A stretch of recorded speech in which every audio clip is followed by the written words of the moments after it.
ልቅመሰው ቅመሰው ልቅመሰው አባ ቅመሰው ምንም አይለኝም። ምንም አይል የአባቶችን አለ መንፈስ ቅዱስ ያሳድራል።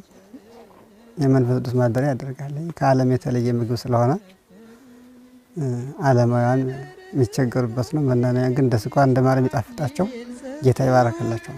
ሰላም ኦርቶዶክሳውያን በያላችሁበት ጽንፈ ምድር ሰላም እግዚአብሔር ከእናንተ ጋር አይሁን። ሰሞኑን በማህበራዊ ሚዲያ ገጾች ላይ እንደ ሰደድ እሳቱን የቀጠለ የብዙዎችን ቀልብ የሳበ አንድ ጉዳይ ነበር።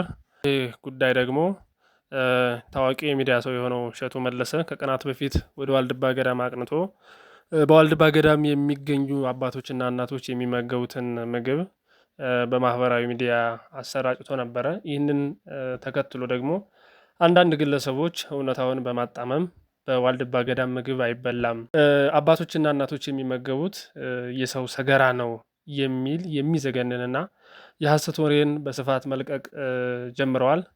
ከነዚህ መካከል ደግሞ አንዱ ይህ በምስሉ የምትመለከቱት የእስልምና ኡስታዝ ነውና እስኪ የሚለውን እንስማው። የአባቶች አር ነው ተብሎ የደረቀ አር ሲበላይቼ ለረጅም ሰዓት ነው ዝግን ብሎኝ ማለት ነው። አጽሪን ያስተፋኝ እናቴ። ሰውየው እንደሰማችሁት ነው። ይህ ብቻ አይደለም፣ በጣም ብዙ ሰዎች አሉ በዚህ ጉዳይ ላይ ይህንን የሰውየውን ሀሳብ የሚደግፉና እንደዚህ አይነት የተሳሳተ መረጃ የሚያስተላልፉ በቲክቶክም በተለያዩ የማህበራዊ ሚዲያዎች በጣም ብዙዎች አሉ። ነገር ግን ከምን ይሰራል፣ ምንድን ነው፣ ከምን የሚዘጋጅ ምግብ ነው የሚለውን መጠየቅ ቢችሉ ምላሹን ያገኙ ነበር። በዚህ ጉዳይ ላይ በተያያዘ ከምን ይሰራል፣ እንዴት ይዘጋጃል፣ የት ይበላል፣ ለማንስ ይሰጣል፣ መቼ የተጀመረና ሌሎችን ተያያዥ የሆኑ ጉዳዮችን ሙሉ መረጃና እውቀት እያንዳንዳችን እንዲኖረን በገዳም አባቶች የተሰጡ ማብራሪያዎች አሉ። የሚገርመው ከአሁን በፊት የተለያዩ ቪዲዮዎች ተሰርተዋል።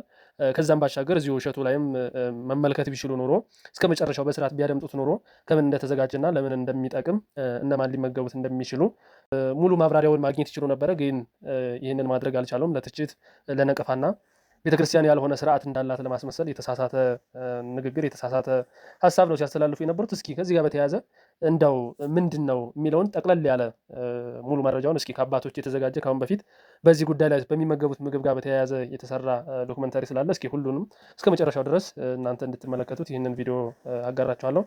እስከ መጨረሻው ላይክ፣ ሼር፣ ሰብስክራይብ በማድረግ ለብዙዎች ተደራሽ እንዲሆን አድርጉ። ቪዲዮው ይቀጥላል። አረፍ የሚዘጋጀው ጣበሌ ገመሎ ይባላል። እነሱ ጣበሌ በመጀመሪያ ይቆፈራል። ከተቆፈረ በኋላ ይቀቀላል። ከተቀቀለ ይደርቃል። ከደረቀ በኋላ እንደመጠኑ ጥቃቅን ከሆነ 7 ቀን እዛም 3 ቀን፣ ወፈር ያለ ትላልቅ የተከተፈ ከሆነ እስከ 12 ቀን ይነከራል።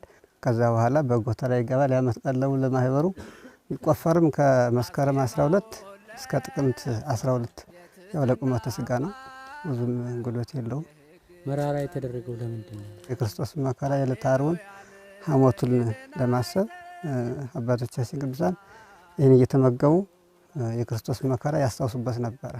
ልቅመሰው ቅመሰው ልቅመሰው አባ ቅመሰው ምንም አይለኝም። ምንም አይል የአባቶችን አለ መንፈስ ቅዱስ ያሳድራል። የመንፈስ ቅዱስ ማደሪያ ያደርጋል። ከዓለም የተለየ ምግብ ስለሆነ ዓለማውያን የሚቸገሩበት ነው። መናንያን ግን እንደ ስኳር እንደ ማር የሚጣፍጣቸው ጌታ ይባረክላቸው። ሐሞትና አይቀርብም ሆምጣጤ ደባልቅ መራራስ ጎነቹ። ይሄ ይመለሳል አባ እንግዲህ ካልተቻለ መልሶ ወይ አልቻልኩም።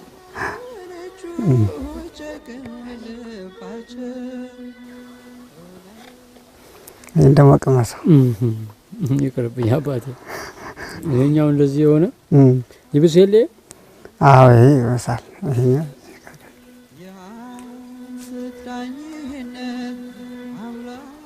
አልቻልኩኝም አባ። ሞክረው ትንሽ በምን ልዋጠው? ውሃ አለ እንዴ አባ? ውሃ እናምጣለን። መዋጫ ውሃ ከኔና ይዋጥ የለም። መድኃኒት ቶሎ እንኳን ይሄ ነፍስ መድኃኒት ነው። ልክ የስጋ መድኃኒት መራራ ይዋጣል። ይሄ እኮ የነፍስም የስጋ መድኃኒት ነው። የአባቶቻችን በረከት ነው።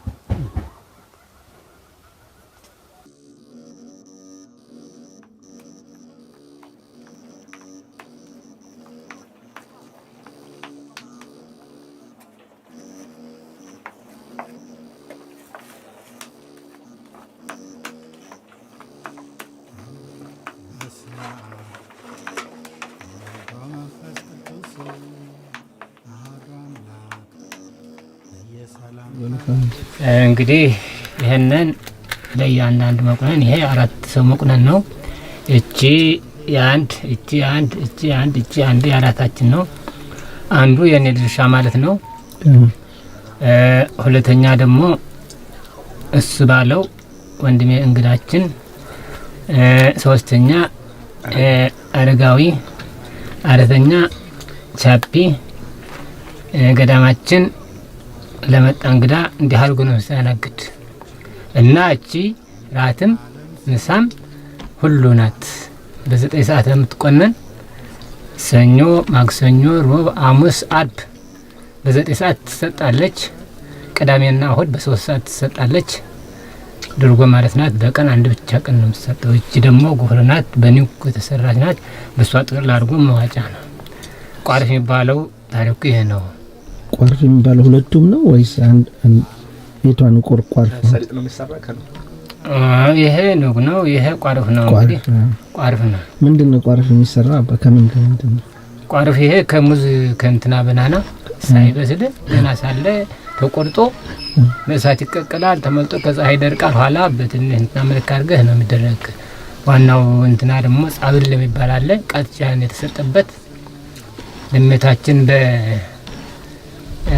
ዓመት ከተወለደ ሕፃን ሆኖ ሄሮድስ እንዳይገለው ስደት ወደ ግብጽ ስትመጣ ወደዚህ ገብታ በደብረ ሲና ቀይ ባህር ተሻግራ በአክሱም አድርጋ በዋልድባ አድርጋ ወደዚያ ስትሄድ ከዚህ ገብታ ያንን የዮሴፍ በትር አንስቶ ቋርፉን ሰጣት። ይሄን ነው ገና ይቅመሻላት። ይሄ ምራራ ነው። እኔ የስንዴ እንትና ነህሮ የበላሁ የጠፍ እንትና የበላሁ ያደኩ ምራራ ነው። ይሄን ላንቺና ለኔ የሚወዱ እንደ ማር ሚጣፍጣቸው ኋላ ትውልድ ከዚህ መነኮሳት ይቀመጣሉ ብሎ ቃል ኪዳን ሰጣት።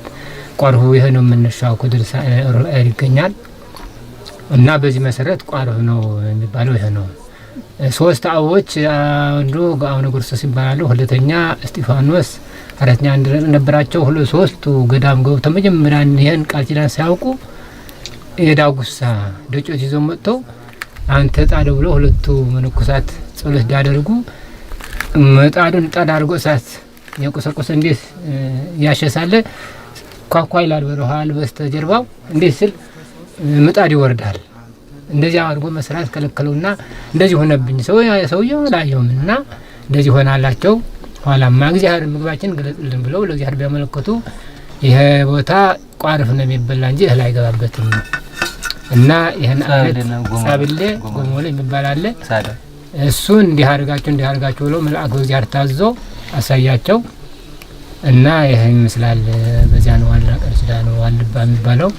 ከሁላ ዓለማት ላይ የሚያደርገው እህልም የማይበላበት የደመቀ የማይለበስበት የላመ የጣመ የማይቀመስበት ኃጢአት የማይሻገርበት ብሎ እግዚአብሔር ቃል ኪዳን የሰጠው ነው። ቋርፉ ይመስላል። አንድ ስር አለ ያሉን ምንድነው? ከስር ይሰራል ነው። ጻብል ዋናው ጻብል ነው። አትክልት ነው። አይ በተፈጥሮ ነው የሚበቅለው። አታጠጣው፣ እንጀራ ትበላው፣ ሪያ ተቆፍረው ምንም አይቀምሰው ተቆፍሮ ራሳችን እንቆፍረዋለን። ከስሯ እንዲህ እንታላለት ቅንስ አድርገህ ትተክላታለህ። በ3ኛ ዓመት ሳጠቆው ራሱ ያፈራል። ታዲያ ቆፍረህ በትልቅ ድስት አድርገህ ቀቅለህ ከትፈህ አድርገህ እንደና ሁለተኛ ነክረህ 12 ቀን ውሃ እያጠብክ መርዙ እንዲሄድ ከዚያ ወደዚያ ይበላል። ያን ጊዜ ብትቀምሰው ራስን ይገድልሃል። መርዙ እንዲሄድ ነው ያሉት። መርዝ አለው የራሱ እንትና ጆንጆሮ ምናምን ተይማል መርዝ ስላለው ስለሚያውቁት እንደዚህ አድርጎ ነው የሚበላ። ጻብሌ ይባላል። ጻብሌ እናየዋለን በኋላ። ሁለተኛ ደረጃ ጎሞሌ ይባላል ደግሞ አለ።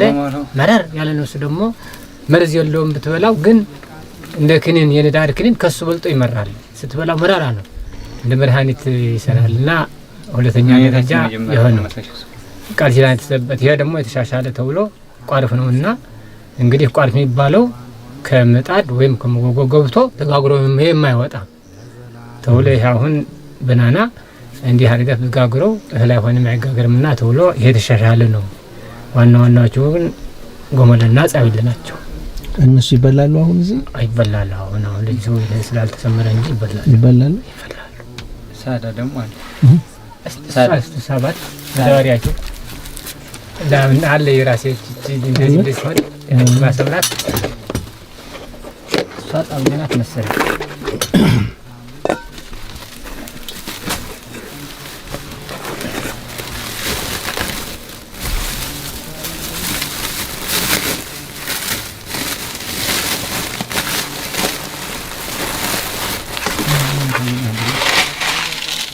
ጻብሌ የምትባለው እች ነች። እንግዲህ በዚህ ሲኒ ያውል በዚህ ሲኒ እንዲህ አድርገህ ለክቼ በዚህ እቺ ከቀቀሏት ለሁለት ራሴ ነው የምታበላኝ። ሁለት ራት ታበላለች ለሁለት ሰው በዚህ እንዲህ አድርገህ ወደ ድስት ጥለህ ውሃት ማለት አለ። እቺ በስላ በቃ ለሁለት ቀን ታበላለች። ይሄ ለብዙ ሰው ይበቃል ማለት ነው። ጻብሌ የሚባለው ይሄ ነው። ፍሬ ነው እንዴ አባ? ምን ነው? ስር ነው ተቀቅሎ ስለሆነ ነው ደቀቀው ተቀቅሎ። አዎ አሁን መብላት ብቻ ነው ቀርቀቅለህ ደርቆ ነው ተቀቅሎ ተኖረ ነው ያለ ጎጎታ። አሁን ይሄ 50 ዓመት ቢቀመጥ 100 ዓመት ቢቀመጥ አይነቅዝ አይባላሽ ዝም ብሎ ነው የሚቀመጥ። አሁን ብዙ ቀን አድርጓል። ይሄ ወደ 15 ዓመት አድርጓል። ያሴና ወሰጆ 15 ዓመት አድርጓል። አሁን ዝም ይበቀ በበላው ቀቅዬ በበላው ምንም አይባላሽ ምንም አይል አይጣፍጥ አይምር ጻብሌ ማለት ይሄ ነው።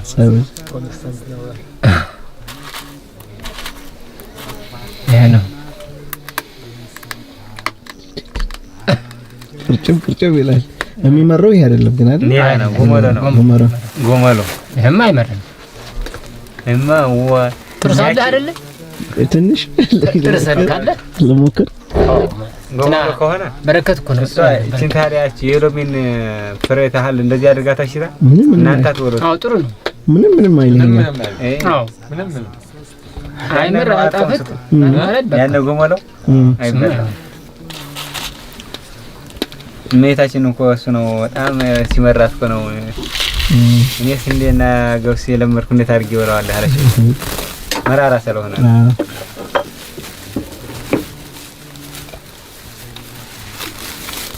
ይሄኛው ምን ነበር አይደል? ይሄኛው ጎፍሮ ይባላል። ለኛ ግን በኑግ ተቆልቶ ኑግ ነው እንደዚህ ፊት ቅድም ሲሰሩ የነበረው። አዎ ይሄ ነው። እቺን ቀም ማድረግ ነው በዛን አብሮ ነው የሚበላ። አዎ ኋላ ራታችሁ እኮ ይሄ ነው። ምሳችሁ ራታችሁ እኮ ነው። ኋላ ራት እሱ ነው። አዎ እሱ እኮ ነው። በዚህ አድርጋችሁ ነው የምትወሩ። ችግር የለም። እያንዳንዳችሁ ታነሳላችሁ። እሺ በዚህ ነው ደግሞ አባ ያሳዩናል። በደንብ ይበላል። ወደዛ ያለችው በዛ ስለምትል ያው ለኔ አዎ እኩል ነው። አይቻቻለሁ በኩል ነው የሚያንተን የሚለው በደንብ እንደዚህ ያደረኩ እኩል ነው። ህፃን ነው ትልቅ ነው ህፃን ነው ትልቅ ነው የለም ሁሉም ያንሷን ጨምረዋል የለም እኩል ነው። ለሁሉ አንድ ናት። በሉ እስቲ እሺ አባ እግዚአብሔር ይስጥልን።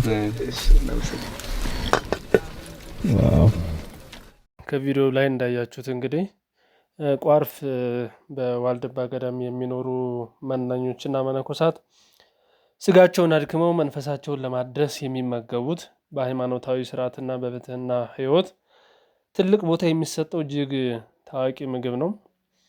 ይህንን መንፈሳዊ ተጋድሎና ድንቅ ገዳማዊ ባህል ወደ አስጸያፊ ወሬ ቀይሮ ማናፈስ በሀገራችን ለዘመናት የዘለቀውን የአብሮ የመኖር ባህልና የኦርቶዶክስ ተዋሕዶ እምነትን ለማንቋሸሽ ሆን ተብሎ የተሸረበ የጥላቻ አሉባልታ ስለሆነ እንዲህ አይነት ነገሮችን ማስወገድና እውነቱ ምንድን ነው የሚለውን በትክክለኛ አባቶች ሀሳብ በመመራት እውነታውን ለሌሎች በማጋራት በቤተ ክርስቲያን ላይ የሚመጡ የተሳሳቱ አሉባልታዎችን በመመከትና በማስረዳት ያው የድርሻችንን መወጣትና ቤተ ክርስቲያናችንን መጠበቅ ይገባናል።